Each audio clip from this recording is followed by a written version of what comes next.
Hi, kitty cats. Welcome back to another episode of Tales and Tassels, the show where you explore the lives of burlesque and nightlife performers, their craft, their cats, and the ways these worlds collide. I'm your host, Gemma Smith. By day, I'm a manager at a kitten nursery, and by night, I host the Cat Beret, New York City's cat-themed variety show. Today's episode is all about creativity, career transitions, and cats.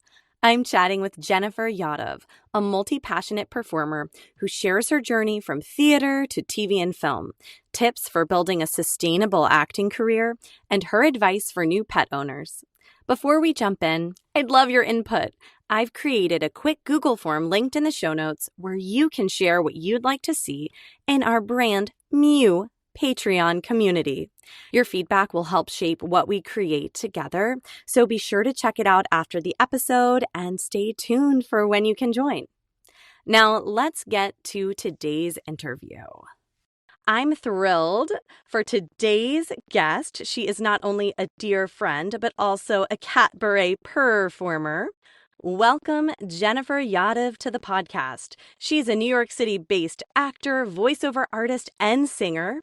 Jennifer's journey began with a love for performance that blossomed in her childhood, and she's since built an impressive career in theater, television, film, and education. She's a multi-passionate creative and has performed off-Broadway, taught high school science, worked as a professional actor, while also balancing her work as an adjunct professor.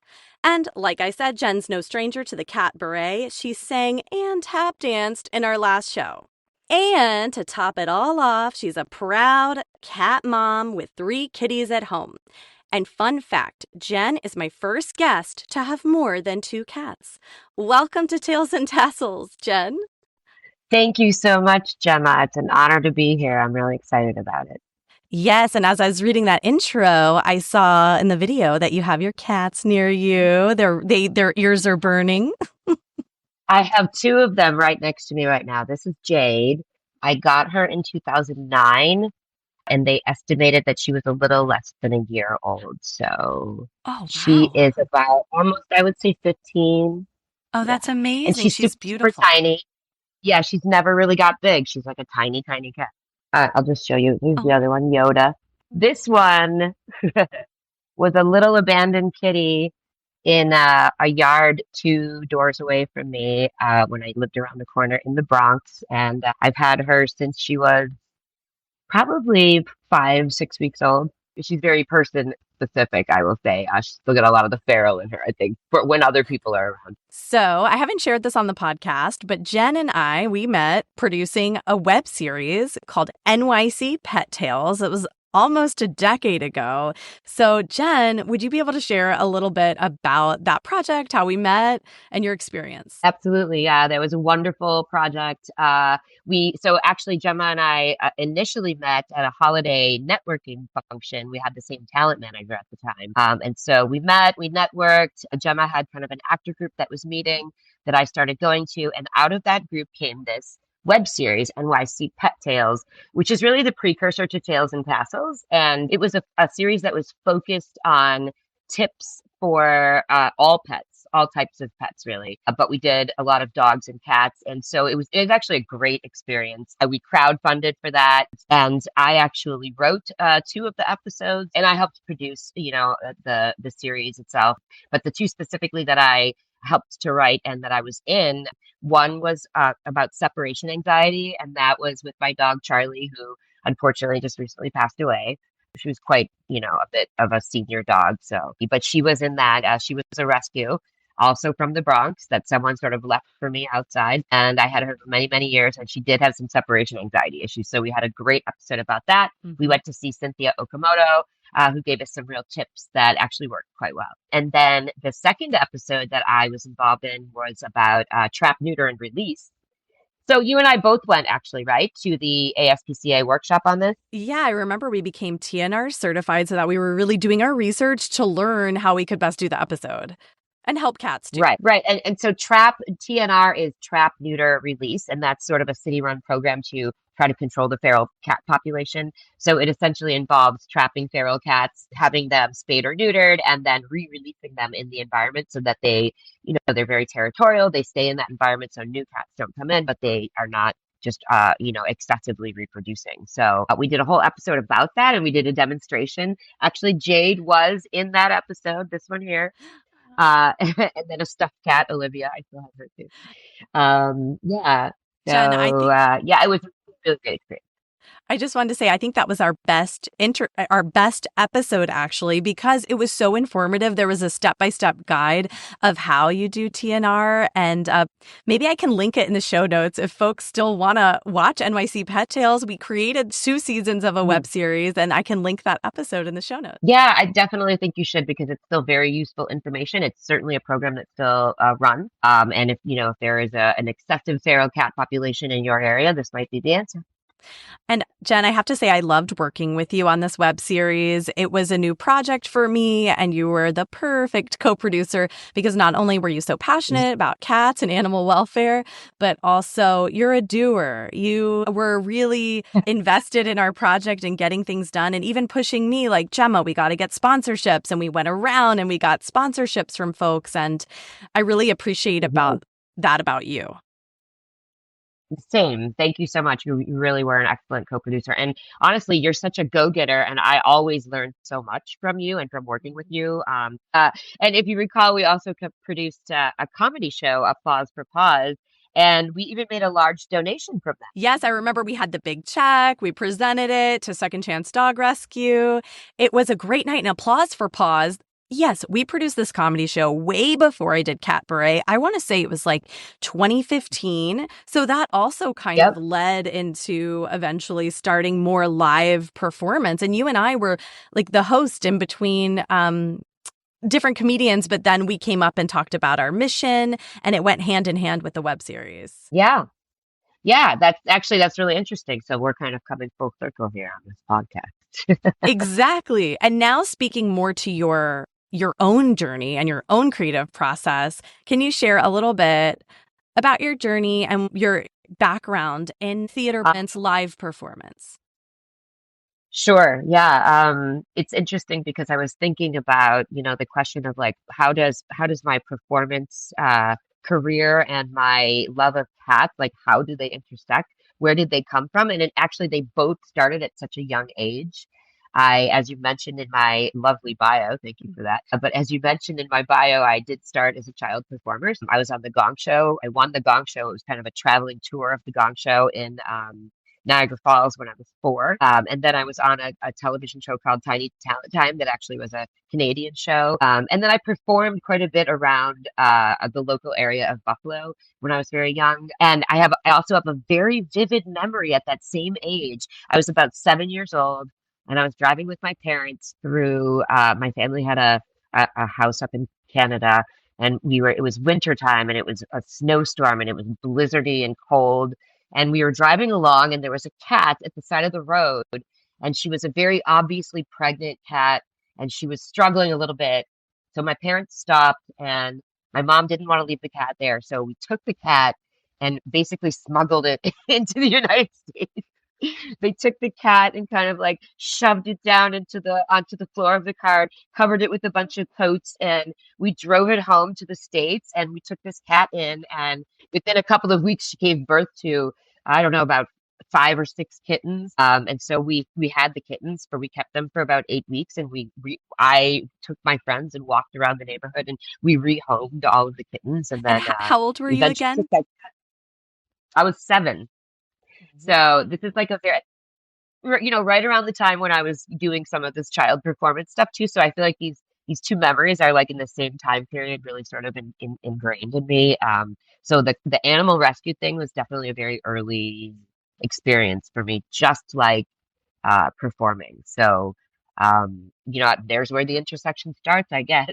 But to go back to my sort of acting career, yeah, I started, like I said, as a child performer.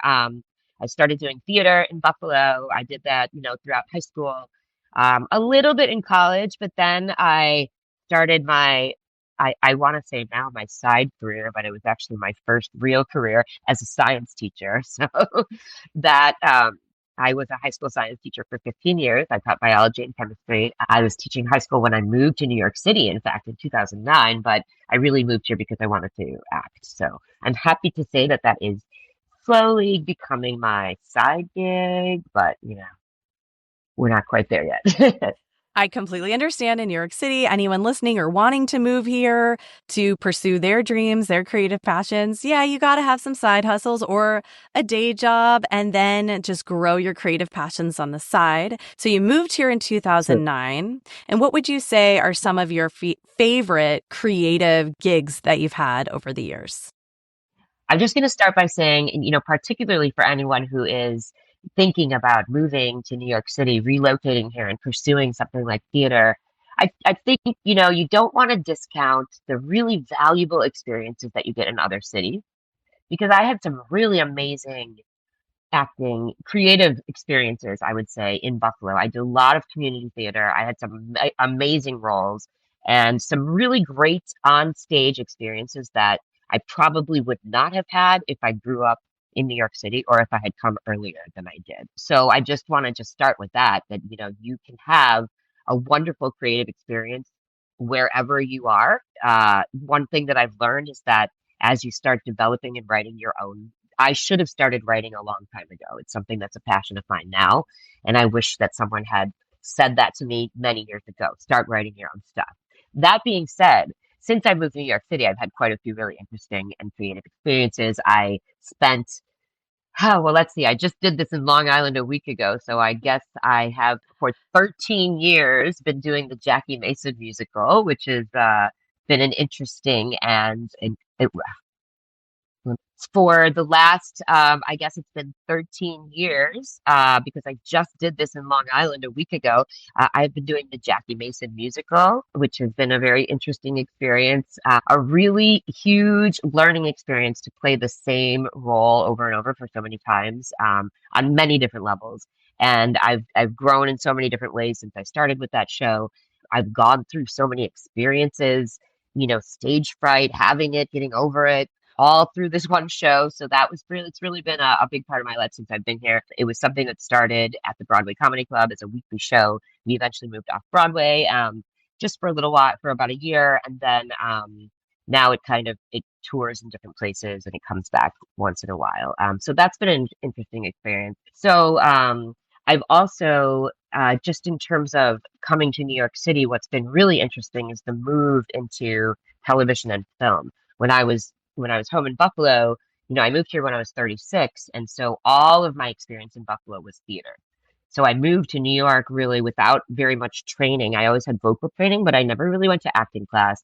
And my training was just kind of like trial by fire. Throw me up on stage. She can sing, get her up there, and she'll figure it out. So, that's kind of how I had my initial training. And then when I came here and actually started training and just learning about the craft of acting, that's been a real life-changing experience, honestly. And so the move into television and film has been very interesting for me on a lot of different levels, especially as someone coming from community theater, and learning to just sort of internalize things and be. Yeah, I absolutely love what you're saying, especially something that stood out to me was that you moved to New York City at 36. And some people might be listening, might be in their 20s. Like I didn't move to New York till I was 26. And I thought, oh, I'm late to the game. I'm late. No, you can keep learning and growing. And there are parts for people at every age. You're never too late. And I love what you said about getting your start also in other cities because there may be more opportunities for you there. So you came to New York. You did the Jackie Mason musical. You can sing. You started taking acting classes. Now you're moving into television and film. And so you've been learning more about acting for the camera. And you did have a Mhm. role, though. I mean, this is a huge win. You booked a role in an episode of FBI on CBS. So what was that experience like? Honestly, that was really amazing. Yeah, I did make it a goal, a couple, just sort of when we were in COVID and everybody was on a lockdown and we were all reevaluating, what we were doing. I spent a lot of years when I first moved here just kind of trying to solidify my situation in New York City. It's a difficult place to live. So it took me a while to really feel that I was confident enough to start pursuing things like television. But I decided during COVID that I was going to really try to make this move. So I made it a goal and I booked two television episodes actually. The first one was on a show called Everything's Trash, which is actually it's a comedy show that was so much fun. I had one line. And what stuck out for me in that experience, I'll tell you, because that was my first television experience, was, of course, I've done some background work over the years. So I did a few different background, roles here and there, and I did a stand-in a couple of times. So I'd been on a television set, and I had some experience with what was going to happen, and I knew what happened when you were a background performer. But the difference between how you're treated as a background performer and as soon as they give you one line is just so dramatic. It's really, really, that was one thing that really stood out for me. I was like, wow, this is dramatically different treatment right now.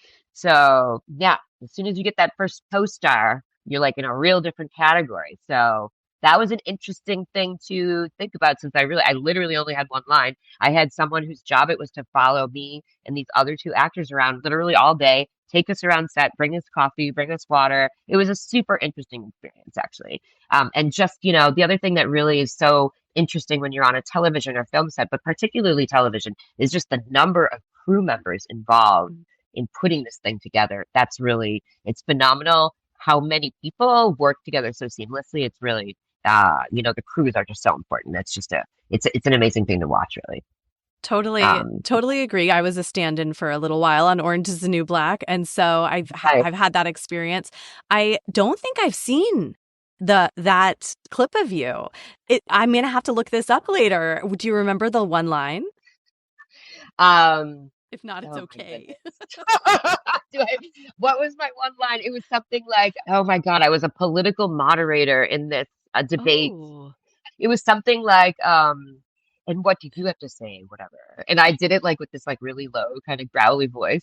The director was like, I'm so scared of you. I love it. It was so great. It was a female director. I really don't remember that line. Oh my gosh. What a great experience that like you felt relaxed, even though, yes, it kind of stings that you noticed a vast difference between the treatment of background players and person with one line, but you wanted to feel confident and comfortable saying your line. So it sounded like it was a good experience for you. And then the FBI episode, that I have seen your clips from that because I believe it's in your reel. That was next, right? Yeah. How was that Yeah. experience? Yeah. In fact, those happened. That was amazing. And those two episodes happened within just a few months of each other. And this was actually before the strike. So since then, we're trying to build momentum back up. But yeah, so the FBI episode that was season 5, episode 2, I think it is. And it was really an incredible experience. It was two really very full, meaty scenes. There was one scene involving the SWAT team coming in, which was so cool to watch. Even just like being part of it, it was really cool to watch. So, and then the other scene was my family and I being questioned by two of the FBI investigators. So yeah, and so in the FBI role, I was playing an Indian woman. I am half Indian, so that's one of my sort of marketable types. And I guess this is another thing that I would say for anyone who's listening who is an aspiring actor is that you really want to lean into the things that make you, your own heritage and your own sort of quirky traits that you think, people might not like. Those are the things that are going to make you stand out and make you castable. So it's something to keep in mind. That's such a good tip, Jen. And that leads me into my next topic and question, because earlier you mentioned you've become passionate about writing your own work, and you're not only an actor, but also a writer. So you're working on a project called Life Coach, which I think also might incorporate your pets. Perhaps, I'm not sure, but it incorporates what makes you you and a lot of your own personality. So can you share a little bit about that project? Yeah, absolutely. Yes, this is something that I've been working on for with a partner for a little over a year, and it is a 30-minute comedy series. So we planned out sort of a 3-season arc and wrote a few episodes, and we've just really been focusing on working on the pilot and streamlining the pilot and a treatment to pitch for funding. So Life Coach is essentially it's a 30-minute comedy. It's about an unemployed actor who becomes a life coach for actors. It's actually really a two-person story. It's about two artists who form this life coaching business kind of on a whim and end up kind of coaching each other in the process. So, so yeah, so the story does involve my cats. In fact, I play Joe, who is the life coach. The name actually came from my grandmother, and she is a little bit of a hot mess, but she always takes care of her cats. She has a lot of feral cats, so because I have three cats right now, and there tends to be, there are a lot of feral cats in this neighborhood. Not as many as there used to be, thankfully, but I do tend to have feral cats that come around. So that was definitely a part of the story. She feeds these cats, even though she's kind of a hot mess and can't take care of herself. She's like very focused on feeding the cats and taking care of them. So yeah, they certainly do play a role. I actually wrote it kind of assuming that we might be filming it in my own apartment. So I was like, well, of course the animals are going to be in it. So, and it's a big part of the comedy because my first client comes in and is allergic to cats. So that's kind of part of our physical comedy. It's so funny. As I was preparing for your episode, Jen, I totally forgot that Life Coach is a creative project. Well, I know it's a creative project you're working on, but that it also involves your cats. So I'm so happy that we mentioned that. Now, taking it back to Cat Beret, because I love the Cat Beret, and you've performed at the Cat Beret recently in April. So we've heard that you do musical theater, you do film and TV, you're creating your own series. What's your experience getting to perform in a cabaret type setting? And can you share a little bit about your act for Cat Beret? Absolutely. Well, I had the honor of playing with your husband actually in this one. So Alan played the upright bass, and we had Josh Torvey on guitar, and I sang and tap danced to Stray Cat Strut by the Stray Cats, which actually, here's a little tidbit for you. That was my very first 45-inch record that I bought at Record Theater with my little stamps when I was in seventh grade. That's a real sentimental song for you then. Yeah, it really is. Yeah.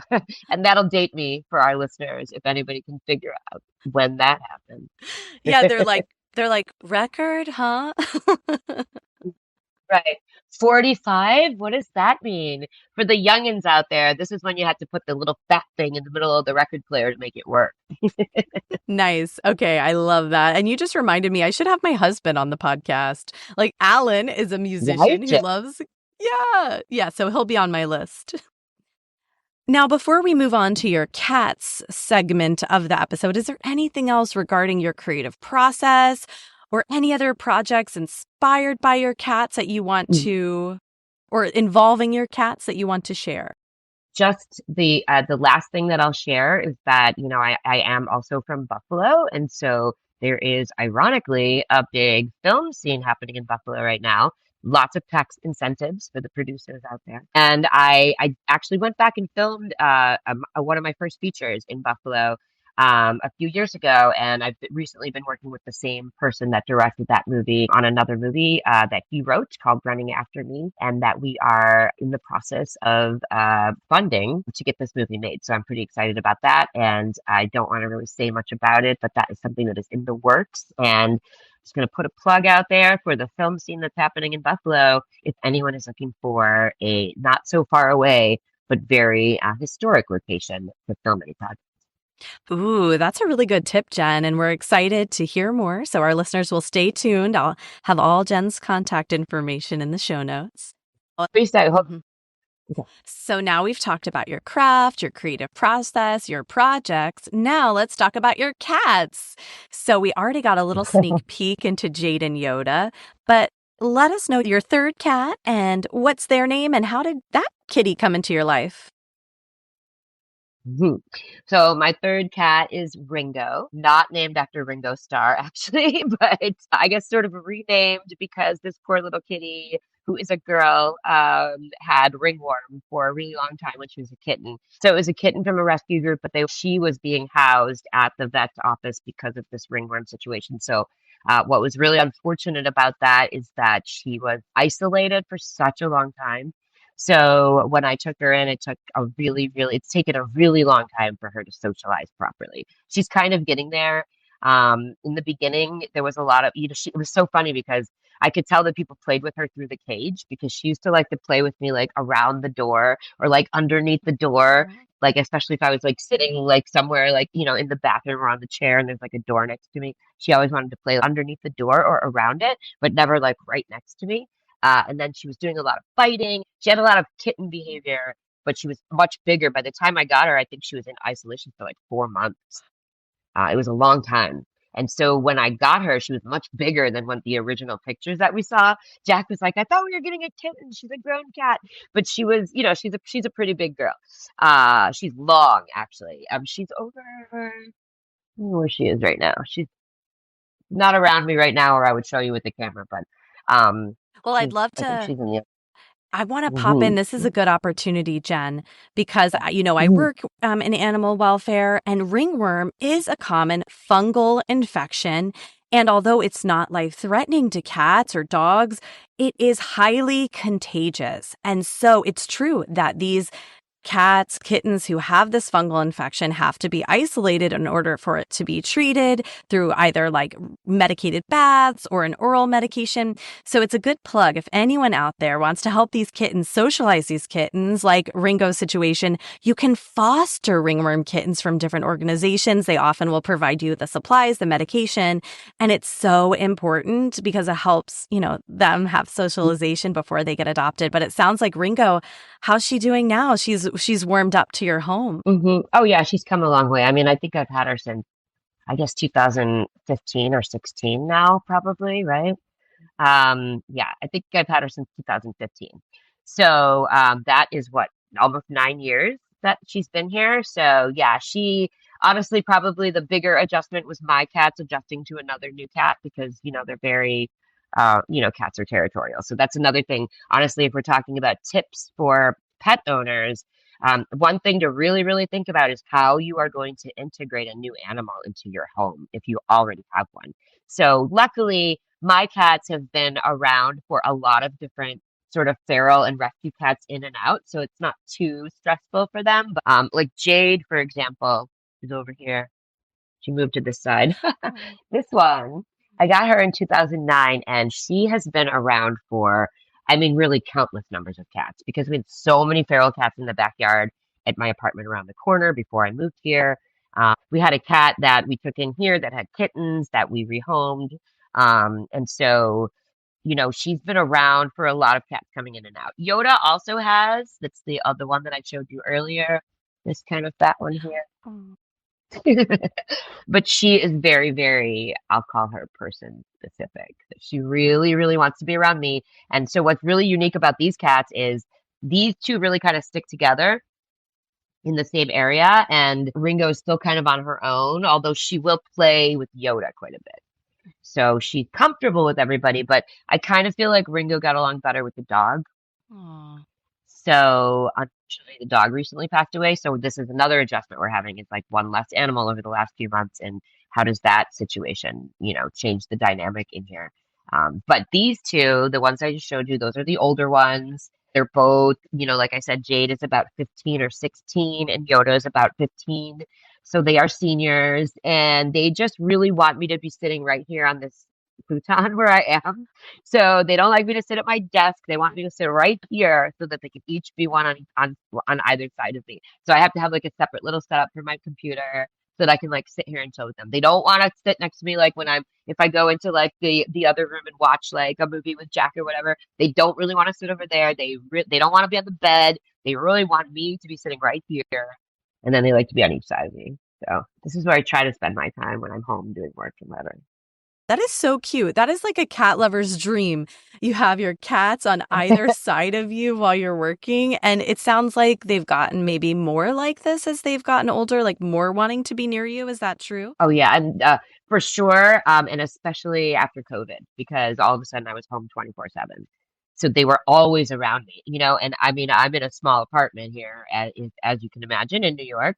And there are two of us. So, in order to separate, I was in this room, my husband was in the other room, so that we had our own little space, and so the cats were just always around me. I was kind of like sprawled out on the floor, on the rug. I had my yoga mat, and they really, really, really started getting closer and closer and wanting to be around me all the time definitely during COVID. That made a difference, I think, overall. And it also made a difference in terms of how much Ringo was able to socialize both with the other cats and with me a little bit more. I mean, she always kind of sought me out, but then she was always a little bit skittish. So she's like over the last, I would say 4 years, really, really gotten over that. I don't know, I think COVID made a difference, just the proximity. So I think that going back to your point about fostering kittens who have been separated for any reason, it's really, really, really important if you have the time to actually sit and physically socialize with them, engage them. One thing that Ringo always liked to do is play with toys. She just didn't want to, she still doesn't really want to sit on my lap. You know what I mean? So she's not like she doesn't want me to pick her up and carry her around the house, but not every cat likes that. But she would always engage with toys like those little fishing toys. And so, yeah. Jen, that's the best way to play with cats, are with the toys, with the feathers, on a string. People who might be new to being a cat parent, when they're kittens, want to play with them with their fingers because it's cute and they're kittens. But as kittens get older to be grown cats, they're going to think your fingers are toys and it's not going to be as cute. So you've got to play with them with those kinds of toys. Yes, I love that you said it's okay that she's not a lap cat and that she doesn't want to be walked around or held, because not all cats are. And let cats live. We have to love them for who they are. And your special time with her is playing with her with a wand toy. And that's how she engages in her love for you and with you. Yeah. And she, of course, and she loves like catnip and kind of rolling around with the other cat and, playing with the other cat. Although, like I said, she's a little bit younger than the other two. So, she was a little too, I think, aggressive for them when she first got here, because she thought she was a kitten, but she was a little bit bigger, and she was like biting a little too hard. So it took them a little while to really adjust, but they're all friends now, which is great, I think. It's interesting too I'll just say one more thing about carrying cats around. So Jade, who's the oldest, right, that we saw is very, very tiny. She was always a small cat, but as she's gotten older, she's kind of like getting a little bit smaller.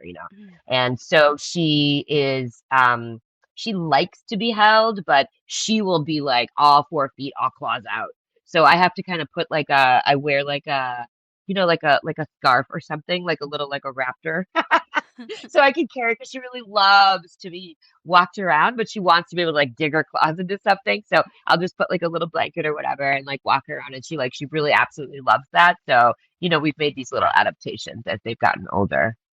And it sounds like the goal, they all live harmoniously. I recently interviewed a behavior expert. He says they don't have to be best friends. What you want is that they're roommates, that they can just live together. And it sounds like they have a good dynamic now, after the pandemic, kind of a new normal that's working for your family. Yeah, for sure. I'll say another thing about as these cats are getting older, because I know that when we were in previous conversations we've talked about kitty dementia. And so I was really kind of wondering if Jade, and it's still kind of a thing. We're sort of wondering if is Jade developing kitty dementia, because she does have periods where she'll just sort of stand and yell randomly. But I've discovered, actually, and I don't know if it's dementia or not, but sometimes she just wants to be picked up and carried around and held, and then it'll go away right away. So I don't know if is she like sort of freaking out, that I don't know if she's losing her hearing a little bit, or if she's not, I'm not sure exactly what the issues are there. But another thing that I've noticed, though, is particularly as she's gotten older and she lost a couple of her teeth over the years, right? So sometimes she yells because she wants like different varieties of like food or meats, or like certain treats that she likes, that she yells specifically for those types of things. So I've had to sort of experiment with what are the kinds of things that she likes. Oh, I love that. Yes, cats have I don't love that she's yelling, but I love that you figured out for you and for her what she needs by her yells. My cat Luna has a very specific meow, and it's always when I'm already about to feed her. It's like, girl, you see me. I'm putting the food down on the floor right now. But it's so cute that she has this little meow, like she's scared I'm going to change my mind. Now, you've shared a bunch of really interesting things about your kitties' personalities and quirks. Are there any additional daily routines or special rituals with your cats that you would like to share? We've heard a few. Yeah, not necessarily special rituals, just, they're very like specific about when their feeding times, particularly in the morning. So, I don't really get to sleep in if they're not fed. That's kind of like our main sort of thing. But, and other than that, like I said, they like me to kind of sit here so they can be around me. Okay. Now, going back to your cats, I wanted to touch on your cats and your work as an artist, a performer, a singer. How do they handle you practicing at home, singing, tap dancing? What are their reactions? I think they're so used to me singing that it probably doesn't really faze them. They just kind of sit there and look at me as I walk around, do my warm-ups and sing and whatever. Tap dancing is a totally different story. So when I was practicing my tap dance, that's when everyone kind of scatters. And especially when I brought in your tap dancing floor, which makes it even like a little bit more, the sound ricochets a little bit more. And so, yeah, they kind of go, they each have their own little hiding space for things that freak them out. None of my cats are really fans of new people. Except for Ringo, which is sort of interesting. So one thing that's interesting about Ringo is that she is a brave cat. She'll come out and look at new people and check them out while the other ones will hide. But she's a little more skittish if you try to touch her or pick her up, especially if you're new, right? But Jade eventually kind of really warms up to new people. But each cat has her own little hiding spot that they go to when there's something freaking them out. So I always know where to look for them. And in fact, Jade just discovered a new little spot in unfortunately, a bin of clothing that I kind of moved to a new location. And one day we were looking for her for hours, and I was like, "Where is this cat?" And there she was, rolled up in the whole little ball of fur, right on top of my newly folded and clean clothing. She's got a new spot. That's how it goes. I know. I put my clothes out of the dryer on the bed, and then there they are. But I love that your cats each have their own hiding spot where they feel safe. And I love that we've heard today about your creative process, about your 3 kitties. And I was curious, you've shared a lot of advice and tips throughout this podcast, but is there one more tip that you'd like to give to our fellow performers who are cat parents? It could be a product recommendation or just something that you'd like to leave us on. I don't have a lot of product recommendations necessarily, but I can tell you the products that my cats personally love because they are a little picky, right? So they love Fancy Feast, especially the senior pates. They absolutely scream for Temptations treats. They love them, particularly the catnip flavor. They really, really like Purina One dry cat food, and so they have those very specific tastes. The last thing that I just want to say in terms of like advice overall is that I've had cats for many, many years, my own cats. Obviously, my parents rescued cats when I was younger, but I started rescuing my own cats. The first 2 cats that I rescued was I was 19 years old. So that was like in the early 90s. And I've had cats since then. For decades, I've had cats, and they've all been rescued. And in the beginning, I used to think that it was no big deal to sort of leave the cats at home for a day or two and go on vacation. I think I even left my cats for like 4 days, and I just put out a lot of extra food and water.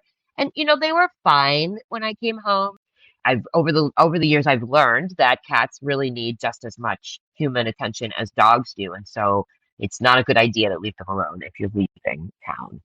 I completely agree. We have a cat sitter for our cats that happens to stay overnight, but even just being checked in on daily and having some human interaction is really important for cats. So I appreciate you sharing that. And maybe I'll link to a great cat sitting, Meowtle or something like that, where you can find cat sitters in your area, if you're looking and listening to this. And I just want to thank you so much for sharing your journey. You have so much going on, passionate performer, science teacher, cat mom, cat rescuer. And so I just want to thank you so much for being here. And before I let you go, just want to make sure all of our listeners to follow Jen on Instagram at Jennifer Yadav, as well as her website. You can view the links in the show notes. Thank you for being here, Jen. Thanks so much. And that's a wrap for this episode of Tails and Tassels. We love hearing from you, so feel free to send us an email or voice memo with your burning questions or comments at tailsandtasselspod@gmail.com. Thank you for listening, kitty cats, and don't forget to subscribe, rate, and review the podcast. It truly helps. Also, join our community on Instagram at Tails and Tassels Pod for more updates and behind-the-scenes fun. Until next time, kitty cats.